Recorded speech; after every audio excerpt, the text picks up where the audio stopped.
I'm Ayishatu Nuhu, and I'm speaking with Kyle Andrews, a fellow student of Chitra's. I see that you also did read her book Bloodwords. So how did you like it? I mean, that's a very, very broad question. It was, I read it in a period in which I was in the Czech Republic doing a study abroad, and it was actually very deeply affecting in a way because, like, it feels like reading a diary in a lot of ways. Like, it feels very much like reading someone's thoughts, and for me, it was a time in which I was very much alone a lot of the time, and like around new people, and I tend to be kind of an insular person, so it was a very reaffirming kind of, like, it had a fire to it that really allowed me to sort of like have some courage in myself actually while I was reading it. Like, it's an entire consciousness in that book that I really found empowering. So I guess you're pretty deep. Is there, like, in your like own words, like, how would you kind of describe the book as a whole? As a whole, there's actually this really great quote that I found this morning flipping through some of the pages again. It's aesthetic of inner sight. That's what it was, and it's obviously a very sort of like ephemeral book. It has a lot of very strong metaphorical, like, experiential elements in it, in which the world sort of like morphs between like the literal and symbolic, I guess would be a good way of saying it, but there's almost no barrier between those two things. And so it kind of allows this ability to, how do I put it? Well, I think ultimately the book is like unrelenting, like, this kind of like truth of like who she is, and this constant battle against the world for like being able to live like an honest life in a world that sort of like commodifies existence. And that was very, very strong for me. Like unrelenting, uncompromising, as she uses the word, uncompromising ability to just live as art and to live as a free being in a world that is constantly trying to cut that down. There's like a lot of moments like in the book that like you like heavily related to, that you just like really sat there and like thought, wow. Yeah, more just I sort of admired, like I sort of want to live up to a lot of what I read in that book. It's kind of, there's a kind of, it made me look at my own life and like compromises that I have to make a lot of the time to sort of like keep a social face. And this, like, seeing, like, there's this thing that sort of sliced through all of that and rejected all of it in a very, like, lively and violent kind of way, which, like fire, it was great. Yeah, so was there like any character in particular that, like, you heavily resonated with you, that kind of made them your favorite throughout the book? I mean, it's sort of cheap to say, but the main character, the one that's speaking, is the one that always I came back to, and like, because her voice is so strong and so unique, and everyone else just sort of like shapes around that voice in a way. Like, I feel like since it's so internal to her, the whole dialogue of the book, like every character is sort of like shaped as characters in her perception, and there's almost no way to perceive characters without looking through her eyes in it.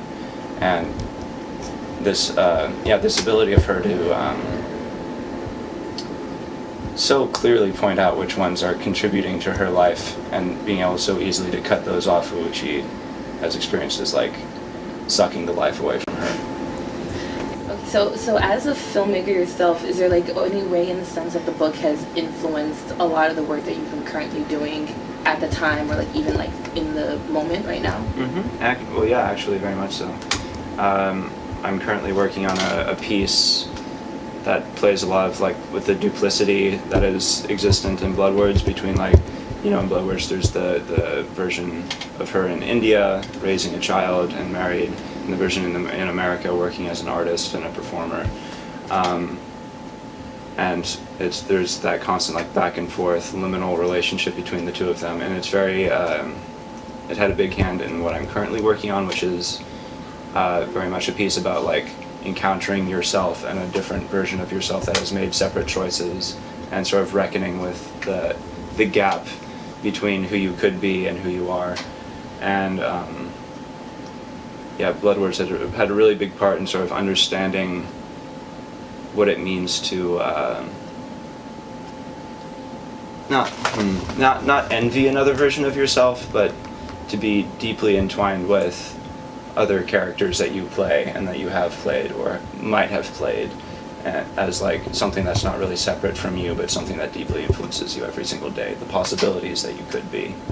So it's also just, so your character and like your work is also just a very omniscient third person that you're just like, who is it? She has like no name, no identity, but it's a reflection of like you, the reader. In a way, yeah. Mine specifically is about a woman who in her youth accidentally killed her twin sister, and sort of was like encountering another version of herself who is also a kind of rebirth of this idea, and sort of reckoning with the guilt of that is both internal and external, in the sense that it's a version of herself as well as this projection of a person who did once exist, and of course deeply entwined with like what existed in Bloodwords, with each one sort of, if not like longed for the other, like was sort of influenced by the actions of the other version of herself all the time, even if they weren't aware of it. That sounds like really interesting. So me personally, I've been reading the book right now, and it's currently in my eyes such a empowering book as a woman.